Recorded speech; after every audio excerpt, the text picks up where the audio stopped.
म राजेन्द्र थापा यहाँहरूको बीचमा परमेश्वरको वचन लिएर आएको छु र यहाँहरूसँग केही समय परमेश्वरको वचनबाट बातचित गर्न चाहन्छु। मलाई विश्वास छ यहाँहरूले वचन सुनेर अवश्य मलाई साथ दिनुहुनेछ। र केही समय अगाडि मैले एउटा वचन पढेको थिएँ एउटा किताबमा। त्यसमा एउटा अति नै मार्मिक घटना लेखिएको थियो। त्यो घटनाले मलाई साह्रै मन छोएको कारणले त्यो गवाईलाई म यहाँहरूको सामु राख्न चाहन्छु। त्यो घटनामा यसरी लेखिएको थियो कि यो देश फ्रान्स देशमा घटेको घटना हो यो। त्यो देशमा एउटा ठुलो कम्पनीमा एउटा भाइले काम गर्नुहुँदो रहेछ र अनि त्यसपछि अचानक त्यो कम्पनी बन्द भएछ। अनि बन्द भइसकेपछि अनि त्यो भाइले काम पाउनु भएन। अनि काम नपाइसकेपछि त्यो बेलामा फेरि उहाँको श्रीमती गर्भवती हुनुभएको रहेछ र हामीलाई सबैले थाहा छ त्यो अरू बेलामा भन्दा पनि त्यो गर्भवती बेलामा चाहिँ एउटा स्त्रीको लागि कति असल खानेकुराहरू खानुपर्छ भन्ने, खुवाउनुपर्छ अथवा खानुपर्छ भन्ने कुरा हामी सबैले थाहा भएकै कुरा हो। तर पनि कम्पनी बन्द भएको कारणले त्यो भाइले आफ्नो श्रीमतीलाई केही पनि खुवाउन सक्नु भएन। त्यसपछि धेरै ठाउँमा उहाँले काम खोज्नुभयो तर पनि पाउन सक्नु भएन। त यसरी धेरै समस्या परेको कारणले गर्दाखेरि त्यो भाइले अन्तिममा एउटा होटेलमा गएर 2 पिस पाउरोटी चोर्ने निर्णय गर्नुभएछ र अनि त्यसपछि एउटा होटेलमा गएर उहाँले 2 पिस पाउरोटी च्याप्प समातेर भाग्नुभएछ। अनि भागिसकेपछि अनि चोर समाज भन्दै धेरै मानिसहरू त्यो भाइको पछि दौडिनु भइरहेको रहेछ। अनि दौडिनु भइरहेको रहेछ। अनि त्यसपछि त्यो भाइ समातिनु भयो। अनि समातिसकेपछि अनि त्यो भाइलाई केवल पाउरोटी चोर्यो भनेर होइन, चोरी गर्यो भनेर उहाँलाई जेल हालियो। जेल हालिसकेपछि अनि त्यो भाइले एकपल्ट फेरि जेलबाट भाग्ने प्रयास गर्नुभएको छ। किनभने आफ्नो श्रीमती र बच्चालाई सम्झेर उहाँ जेलबाट एकचोटि भाग्ने प्रयास गर्नुभयो। फेरि उहाँ समातिनु भयो। समातिसकेपछि उहाँको फेरि जेल सजाय डबल भयो। डबल भइसकेपछि फेरि तेस्रोपल्ट पनि उहाँ केही त्यहाँका कैदीहरूसँग मिलेर फेरि उहाँ त्यहाँबाट भाग्ने प्रयास गर्नुभएको छ। त्यसपछि पनि उहाँ समातिनु भएपछि फेरि उहाँको चाहिँ अब जेल सजाय चाहिँ झन् बढ्यो। अनि बढिसकेपछि 2 पिस पाउरोटीको लागि उहाँले 1 वर्षसम्म जेल सजाय बस्नुपर्ने भयो। अनि त्यो बसिसकेपछि अनि एक दिन जब त्यो जेलमा उहाँको सजायको समय समाप्त भइसकेपछि अनि उहाँ जेलबाट छुट्नुभयो। छुटिसकेपछि अनि जब उहाँ हिँड्दै हुनुहुन्थ्यो, अब श्रीमती कता, बालबच्चा कता, उहाँ चाहिँ एकदमै विचलित हुनुभएको थियो। त्यसपछि उहाँले जेलबाट छुटिसकेपछि फेरि पनि बाँच्नको लागि केही काम त गर्नै पर्यो भने फेरि उहाँले धेरै ठाउँमा काम खोज्दै हिँड्नु भएछ। अनि कतै पनि काम नपाइसकेपछि भोक र प्यासले लखतर भएर एउटा चर्चको अगाडि गएर उहाँ गर्ल्याममा ढल्नु भएछ। अनि ढल्नु भइसकेपछि अनि त्यहाँका चर्चका पास्टरले र के अगुवाहरूले त्यहाँ देख्नु भएछ त्यो भाइलाई। अनि देखिसकेपछि अनि तुरुन्तै मानिसहरू पठाएर त्यो भाइलाई चाहिँ चर्चमा लगियो। अनि चर्चमा लगिसकेपछि अनि त्यो भाइलाई के पानीहरू छर्केर होसमा ल्याएर उहाँलाई खानेकुराको केही व्यवस्था मिलाइयो। अनि खानाको लागि उहाँलाई त्यहाँ सबै व्यवस्था मिलाइसकेपछि अनि त्यो मण्डलीमा त्यहाँका अगुवाहरूले, पास्टरज्यूहरूले उहाँलाई एउटा सुनको प्लेट र सुनको चम्चामा केही खानेकुराहरू ल्याएर दिनुभएको थियो। अनि दिइसकेपछि अनि त्यो भाइले अब हेर्दाखेरि सुनको प्लेट र चम्चामा जब खानेकुरो दिएको देखेर त्यो भाइ साह्रै रुनुभयो। रोइसकेपछि अनि उहाँले त्यो पास्टरलाई भन्नुभएछ कि दाइ, म यत्रो ठुलो मान सम्मान पाउने योग्य छैन, तर म त एउटा जेलबाट निस्केको कैदी हुँ, यत्रो मान सम्मान पाउने योग्य म छैन दाइ, म सुनको प्लेट र चम्चामा खाने योग्यको म छैन भनेर त्यो भाइ रुनुभयो। रोइसकेपछि अनि त्यहाँका पास्टरले भन्नुभएछ कि भाइ, तिमी चोर हौ या डाँका, त्योसित मलाई केही मतलब छैन, तर एउटै परमेश्वरको म पनि छोरा हुँ, तिमी पनि त्यही परमेश्वरको छोरा भएको कारणले त्यो नाताले तिमी मेरो भाइ भयो, यसै कारणले पिर नगरिकन खाऊ भनेर पास्टरले सान्त्वना दिँदै त्यो भाइलाई खुवाउनको लागि उहाँले फकाएर त्यसो भन्नुभयो। अनि भनिसकेपछि फेरि उसले पछि के भन्छ भने हो पास्टर दाई म साँच्चै कैदी नै हुँ, मैले चाहिँ ठट्टा गरेको होइन, म यो सबै मान सम्मान पाउने योग्य छैन भनेर फेरि पनि त्यो भाइले पास्टरलाई भन्नुभएको छ।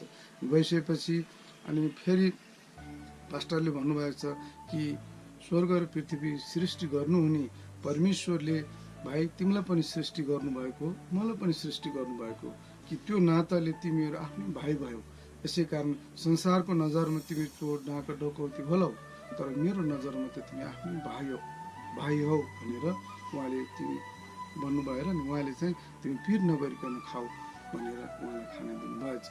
अनि खाइसकेपछि अनि उहाँलाई त्यही मण्डलीमा सुत्नको लागि राम्रो ओछ्यानको व्यवस्था गरियो। अनि ओछ्यानको व्यवस्था गरिसकेपछि उहाँलाई त्यहीँ लगेर सुताइयो। सुतिसकेपछि उसले जिन्दगीमा चाहिँ त्यति राम्रो सुग्घर सफा ओछ्यानमा कहिले सुतेको थिएन, तर त्यो ओछ्यानमा गएर त्यो भाइ सुत्नु भएछ। अनि सुतिसकेपछि अनि त्यसको केही समयपछि जुन प्लेटमा उहाँले खानुभएको थियो त्यही प्लेटलाई माझेर उहाँकै सिरानकै छेउमा ल्याएर राखिएछ। अनि राखिसकेपछि अनि राति अबेरसम्म उहाँलाई निन्द्रा लागेन।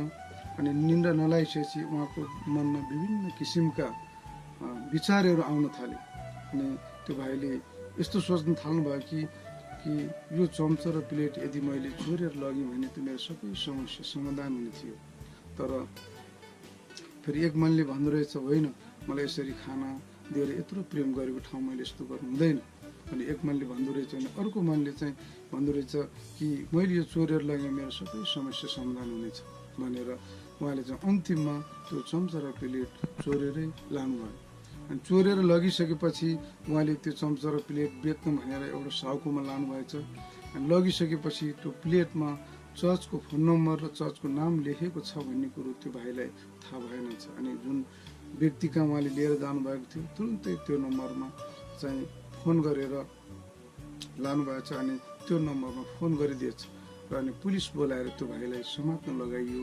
अनि पुलिसले घोक्राउँदै मन्टाउँदै फेरि त्यही चर्चमा ल्याइदिएछ। अनि ल्याइसकेपछि अनि जब ऊ घोक्राउँदै मन्टाउँदै पुलिसले चर्चतर्फ ल्याउँदै थियो तब टाढैबाट त्यहाँका पास्टरले त्यो भाइलाई त्यसरी ल्याइरहेको देख्नुभएछ र भन्नुभएछ देख्नुभएछ र तुरुन्तै भित्र गएर उहाँले चम्चा पनि लिएर आउनु भएको छ।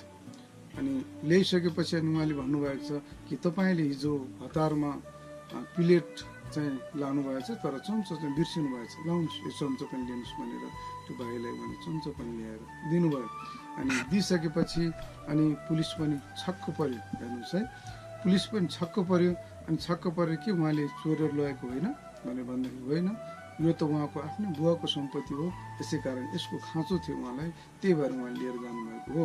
तर हतारमा लाँदाखेरि प्लेट चाहिँ लानुभएछ तर चम्चा चाहिँ छुटेछ भनेर पास्टरले पुलिसलाई बताउनु भयो। अनि पुलिसले हामीलाई माफ गर्नुहोस्, हामीले चाहिँ गल्ती गरेछौँ भनेर त्यो भाइलाई त्यहीँ छोडेर पुलिस गयो। गइसकेपछि अनि त्यो भाइले भन्न थाल्नु भएछ, भाइ यदि तिमीलाई कुनै समस्या छ, यदि यो चम्चा र प्लेट ल्याएर तिम्रो सबै समाधान हुन्छ भने तिमी लिएर जान सक्छौ भनेर त्यो पास्टरले चम्चा पनि त्यो व्यक्तिलाई दिनुभयो।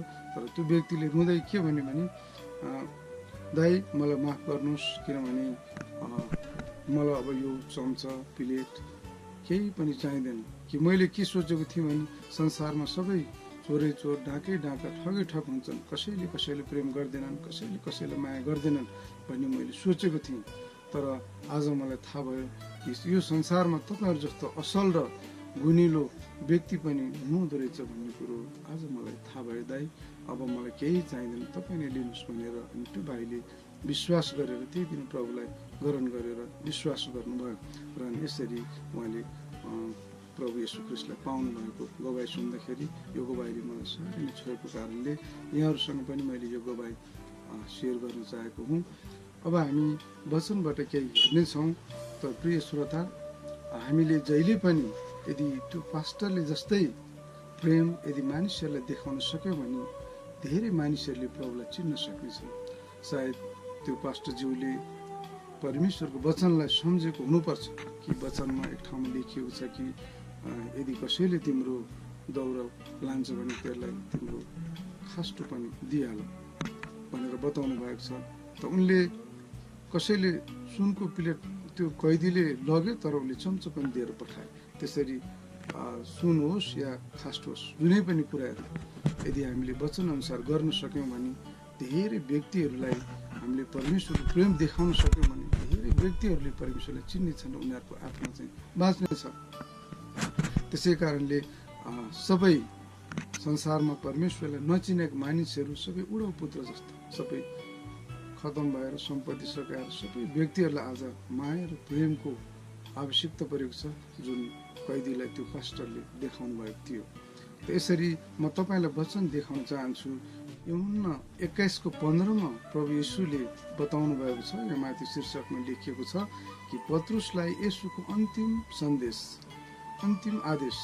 जब तिनीहरूले खाइसके तब येशूले सिमोन पत्रुसलाई भन्नुभयो, यूहन्नाका छोरा सिमोन, के तिमी मलाई साँच्चै यिनीहरूभन्दा बढी प्रेम गर्छौ? तिनले उहाँलाई भने, जो प्रभु तपाईँ जान्नुहुन्छ म तपाईँलाई प्रेम गर्छु। उहाँले तिनलाई भन्नुभयो, मेरा पाठाहरूलाई खुवाऊ। उहाँले फेरि दोस्रो पल्ट तिनलाई भन्नुभयो, यूहन्नाका छोरा सिमोन, के तिमी मलाई साँच्चै प्रेम गर्दछौ? तिनले उहाँलाई भने, जो प्रभु तपाईँ जान्नुहुन्छ म तपाईँलाई माया गर्छु। तब उहाँले तिनलाई भन्नुभयो, मेरा भेडाहरूलाई हेरचाह गर। उहाँले तिनलाई तेस्रो पल्ट भन्नुभयो, यूहन्नाका छोरा सिमोन, के तिमी मलाई साँच्चै माया गर्छौ? पत्रुस दुखित भए, किनकि उहाँले तेस्रो पल्ट तिनलाई के तिमी मलाई साँच्चै माया गर्छौ भन्नुभयो। अनि तिनले उहाँलाई भने, प्रभु तपाईँ सब कुरा जान्नुहुन्छ कि म तपाईँलाई माया गर्छु भने तपाईँलाई थाहा छ। अनि येशूले तिनलाई भन्नुभयो, मेरा भेडाहरूलाई खुवाऊ, साँच्चै म तिमीलाई भन्दछु। यसरी प्रभु येशू ख्रिस्टले कि पत्रुसलाई 3 पल्टसम्म कि मेरा भेडाहरूलाई खुवाऊ, हेरचाह गर र तिनीहरूको चाहिँ चराउ भनेर प्रभुले निरन्तर 3 पल्टसम्म प्रभु येशू ख्रिस्टले पत्रुसलाई बताउनु भएको थियो। अब तपाईँ हामी विचार गर्न सक्छौँ कि ती बरालिएका भेडा जस्तै ती जेलबाट छुटेका कैदी थिएनन् र त त्यो व्यक्तिलाई यदि ती पास्टरले त्यो प्रेम देखाउन नसकेको भए, खाना बस्न सुत्न दिएर हेरचाह गर्न नगरेको भए कहिले पनि उनी प्रभुमा आउन सक्ने थिएनन्। त हामी अगुवा पास्टर जति परमेश्वरको सेवकहरू छौँ अहिले यो संसारमा, यसरी प्रभु येशूको प्रेम सबै हामीले दाजुभाइहरूलाई अथवा संसारको हरेक मानिसलाई दिनु चाहिँ आवश्यकता छ। त्यसै कारणले म तपाईँहरूलाई भन्न चाहन्छु, प्रभु येशू ख्रिस्टले भन्नुभएको वचनलाई अब हामीले चाहिँ पालन गर्ने समय आएको छ कि आज ती उडाउ पुत्रहरू जस्ता, ती जेलबाट छुटेका कैदीहरू जस्ता धेरै उहाँका भेडाहरू तितर बितर भएर चाहिँ धेरै झाडीमा अल्झिएर विभिन्न समस्यामा परेका व्यक्तिहरू छन्। त यो संसारमा आज प्रेम, दया, भलाइ गर्ने, बचाउने हो भने त्यो व्यक्ति केवल तपाईँ हामीहरू मात्रै हौँ जसले परमेश्वरलाई चिनेका छौँ, प्रभु येशू ख्रिस्टलाई चिनेका छौँ। त त्यो व्यक्तिहरूलाई अरू कसैले पनि प्रेम गर्न सक्दैन, कसैले पनि वास्ता गर्न सक्दैन, कसैले हेरचाह गर्न सक्दैन। त्यो हेरचाह गर्ने भनेको आजको संसारमा हाम्रो मण्डली हो र हाम्रो मण्डलीका सेवकहरू हुन् र उहाँ प्रभु येशू ख्रिस्टका चेलाहरूले मात्रै त्यो प्रेम देखाउन सक्छन्। यसै कारण म तपाईँहरूलाई भन्न चाहन्छु कि हामी सधैँभरि प्रभु येशू ख्रिस्टका चेलाहरू, प्रभु येशूका चेलाहरू जस्तै उहाँका भेडाहरूको हेरचाह गरौँ, उहाँहरूलाई खुवाउँ, उहाँहरूलाई चराउँ र त्यो पास्टरले जस्तै हामीले हरेक व्यक्तिलाई येशूको प्रेम दिन सकौँ भनेर म तपाईँहरूको अगाडि भन्न चाहन्छु। त एउटा कुरा म तपाईँहरूलाई अर्को पनि कुरा राख्न चाहन्छु। हामीले मदर टेरेसाको बारेमा धेरै कुरा सुनेका छौँ। मैले केही समय अगाडि उनको बारेमा सुनेको थिएँ कि मदर टेरेसाले भनेकी थिइन् कि भोका र नाङ्गा जिजसहरू आज धेरै सडकमा, पेटीमा विभिन्न व्यक्तिहरू सुतेका छन्। हेरी तिनीहरूले हेरचाह गर्ने कोही छैन भने उनले धेरै व्यक्तिहरूलाई सडकबाट विभिन्न व्यक्तिहरूलाई उठाएर ल्याएर पालेर उनीहरूलाई हुर्काइ बढाइ पढाइ गरेर ठुलो ठुलो मान्छे बनाइन्। त्यसै कारणले उनले भन्ने गर्थिन् कि ती व्यक्तिहरूलाई उनले येशूको नाम दिन्, किनभने जो व्यक्ति जसरी हामी संसारमा भन्ने गर्छौँ कि विभिन्न गल्लीहरू, सडकहरूमा सुतेको व्यक्तिहरूलाई हामी खाद्यको नामले चिन्छौँ, तर उनले के भनिन्, कि भोका र नाङ्गा यसुहरू भनेर ती व्यक्तिहरूलाई उठाएर ल्याइन् र खुवाइन् प्याइन् हुर्काइ बढाइन् पढाइन् र ठुलो व्यक्ति उनले बनाइन्। र अनि उनले निरन्तर भन्ने गर्थिन् कि येशू ख्रिस्टलाई मैले खान दिएको छु, लाउन दिएको छु, हेरचाह गरेको छु भनेर उनले हरेक ठाउँमा गवाइदिन्थिन्। त्यसै कारणले हामीले पनि जब एउटा दुःख कष्ट समस्यामा परेको मान्छेलाई तब हामीले सहायता गर्छौँ, मद्दत गर्छौँ, प्रेम गर्छौँ, जसरी त्यो पास्टरले त्यो कैदीलाई गर्नुभयो, तब त्यतिखेर वास्तवमा कुनै एउटा व्यक्तिलाई नभएर हामीले येशूलाई नै प्रेम गरिरहेको हुन्छौँ। यो कुरो हामी बाइबल पढ्ने परमेश्वरलाई चिनेका व्यक्तिहरूले हामीले कहिले पनि बिर्सिनु हुँदैन है। अनि त्यसै कारण मदर टेरेसालाई मानिसहरूले सोधे, राष्ट्रपतिहरूले, प्रधानमन्त्रीहरूले विभिन्न ठाउँमा इन्टरभ्यू लिँदाखेरि उहाँलाई सोद्धाखेरि उहाँले यही कुरा चाहिँ सोद्धा उहाँले कस्तो उत्तर दिन्थिन् भने कि तपाईँले यस्तो प्रेम कसरी गर्नुभयो, कसरी यत्रो धेरै प्रेम गरेर मानिसहरूलाई हुर्काइ बढाइ गरी यत्रो प्रेम गर्ने कहाँबाट तपाईँले प्रेरणा पाउनुभएको। निरन्तर उहाँलाई प्रश्न गर्दाखेरि उनले एउटै उत्तर दिन्थिन्, त्यो हो जिजसबाट मैले यो प्रेम पाएँ र येशूले मलाई त्यो प्रेम गर्नु भएर उहाँसँग त्यो प्रेम लिएर मैले अरूलाई दिएँ र यो सबै येशूबाट मैले प्रेरणा पाएर येशूबाट प्रेम पाएर यो सबै मैले गर्न सकेको हुँ भनेर निरन्तर हरेक ठाउँमा उहाँले चाहिँ जवाफ दिनुहुन्थ्यो। र त्यसै गरी हामीलाई थाहा छ कि उनी मर्दाखेरि उनलाई प्रेम गर्ने मान्छेहरू यति धेरै जम्मा भएका थिए कि उनी मर्दाखेरि उनको मलामी मात्रै 20 लाख जति थिए। 20 लाख मलामीहरू मात्रै उनको पछि लागेका थिए उनी मर्दाखेरि। किनभने हामीलाई थाहा छ हाम्रो नेपाल देशमा राजा मर्दाखेरि पनि 2.5 लाख मलामीहरू थिए भने मदर टेरेसा मर्दा 20 लाख मलामीहरू थिए। र जब उनी मर्दाखेरि उनको च्यानमा आएर धेरै व्यक्ति यति साह्रो रोए कि उनीहरू आफ्नो बाउमा मर्दा पनि त्यसरी रोएको थिएन। त्यसै कारणले यति धेरै रोए र जब उनी मरिसकेपछि सारा देश सारा राष्ट्र नै टुरो भयो भनेर मानिसहरू भन्ने गर्थे। पनि एउटा मदर टेरेसाले त्यसरी प्रेम देखाएर धेरै आत्माहरूलाई बचाइन्, त्यति आत्माहरूलाई वास्ता गरिन्, फिक्री गरिन् भने हामीले त प्रभु येशू ख्रिस्टलाई चिनेको व्यक्तिहरू हौँ भनेपछि के हामीले त्यस्तो गर्नु पर्दैन र? यसै कारणले आज सारा मानिसहरूलाई प्रेम चाहिएको छ, प्रेमको भोका छन् सबै मानिसहरू। अनि त्यसै कारणले जसरी त्यो पास्टरले एउटा चम्चा अथवा सुनको प्लेट चोरेर लाने कैदीलाई जस्तो प्रेम गरेका थिए, त्यस्तै प्रेम हामीले पनि यदि मानिसहरूलाई गर्न सक्यौँ भने धेरैभन्दा धेरै व्यक्तिहरूले प्रभुलाई पाउने छन्, प्रभुलाई चिन्ने छन्। एउटा कुरो तपाईँलाई थाहा छ, त्यही व्यक्ति पछि विश्वास गरेर यति धेरै असल व्यक्ति बन्नुभयो कि उहाँले चाहिँ धेरैभन्दा धेरै मानिसहरूलाई प्रभुमा ल्याउनु भयो। यही गवाई सुनाएर धेरै व्यक्तिहरू प्रभुमा आए किनभने परमेश्वरले उहाँको जीवनमा धेरै काम गर्नुभयो। त्यसै कारणले प्रिय मित्रहरू, हामीले एउटा कुरो कहिले पनि बिर्सिनु हुँदैन कि प्रभु येशू ख्रिस्टले कि यदि तिमी मलाई प्रेम गर्छौ भने मेरो भेडाहरूलाई हेरचाह गर, मेरो भेडाहरूलाई चराऊ, मेरो भेडाहरूलाई खुवाऊ भनेर भन्नुभएको वचन हामीले जीवनमा कहिले पनि बिर्सिनु हुँदैन। तर आज हामी के गर्छौँ, हामीसँग मानिसहरू आएर 10-15 मिनट विभिन्न कुराकानी गर्छन्, बिजनेसका कुराहरू गर्छन्, विभिन्न खानपानका कुराहरू हुन्छ, तर हामीले घन्टौँसम्म मान्छेहरू भेटघाट गरेर कुरा गर्दा पनि कहिले पनि प्रभु येशू ख्रिस्टको बारेमा बताउँदैनौँ। त्यो नै हाम्रो ठुलो भुल हो, गल्ती हो। अनि यसै कारणले हामीले परमेश्वरको बारेमा बताउँ, परमेश्वर येशू ख्रिस्टको प्रेम मानिसहरूलाई सुनाउँ, प्रभुले उनीहरूप्रति गर्नुभएको प्रेमको बारेमा सबै कुरा यदि बताउन सक्यौँ भने अनि परमेश्वरले उनीहरूको जीवनमा काम गर्नुहुन्छ र धेरै व्यक्तिहरूले प्रभुलाई चिन्न सक्छन्। र एउटा कुरो म तपाईँलाई भन्न चाहन्छु, जब हामीले कसैलाई प्रभु येशू ख्रिस्टको बारेमा वचन सुनाउँछौँ, प्रभु येशू ख्रिस्टको बारेमा अरूलाई बताउँछौँ, तब पवित्र आत्माले त्यतिखेर धेरै मानिसहरूलाई येशूतर्फ खिच्नुहुन्छ, उनीहरूको हृदय परिवर्तन गर्नुहुन्छ। अनि यसकारण तपाईँले र मैले हरेक व्यक्तिलाई प्रभुको बारेमा बताउनु पर्छ, सुनाउनु पर्छ। किनभने हामीले सुनाएनौँ भने त्यसको लेखा हामीले एकदम दिनुपर्ने हुन्छ। हामीले इजकियलको पुस्तकमा पढेकै छौँ कि इजकियललाई परमेश्वरले भन्नुभएको थियो कि तिनीहरूले सुनुन् या नसुनुन्, किनभने तैँले तिनीहरूलाई गएर बता, तिनीहरूको पाप चाहिँ तिनीहरूलाई जनाइदे भनेर परमेश्वरले बताउनु भएको थियो। यदि तैँले बताएको कुरा सुनेर यदि उनीहरू पश्चाताप गरेर फर्किए भने म तिनीहरूलाई बचाउने छु। यदि उनीहरूले सुनेनन् भने त्यसको पापको कारण तिनीहरू मर्ने नै छन् भनेर प्रभुले बताउनु भएको थियो। यदि हामीले सुनाएनौँ भने ती व्यक्तिहरूको लेखा हामीले चाहिँ दिनुपर्ने हुन्छ।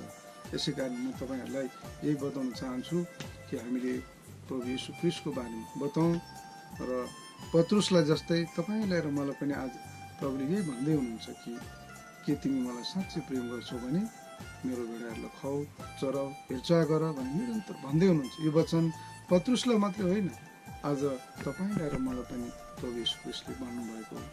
तर प्रभुलाई धन्यवाद दिन चाहन्छु र प्रभुले एउटा वचन अर्को पनि बताउनु भएको छ, जसले मलाई प्रेम गर्छ त्यसले मेरो वचनहरू पालन गर्नेछ र जसले मेरो वचनहरू पालन गर्छ त्यसले मैले गरेका भन्दा पनि ठुला ठुला काम गर्नेछ भनेर प्रभु येशू ख्रीष्टले वचन बाइबलमा बताउनु भएको छ। त प्रभुलाई धेरै धन्यवाद होस् र आजको वचनले तपाईँको जीवन परिवर्तन हुन सकोस् र प्रभु येशू ख्रीष्टले भन्नुभएको जस्तै तपाईँ पनि उहाँको चेला बन्न सक्नु भएको होस् र प्रभुलाई सदा सर्वदा तपाईँको जीवनबाट महिमा मिल्न सकेको होस् भन्दै म आजको वचन यहीँ राख्न चाहन्छु। यदि यो वचन सुनेर कुनै जिज्ञासा, कुनै प्रश्न, कुनै खुल्दुली यदि तपाईँको मनमा छ भने तलको बक्समा अवश्य पनि आफ्ना विचारहरू लेखेर पठाउनु होला। अब म यहाँबाट तपाईँहरूबाट बिदा हुन चाहन्छु। हस्त, जय मसीह।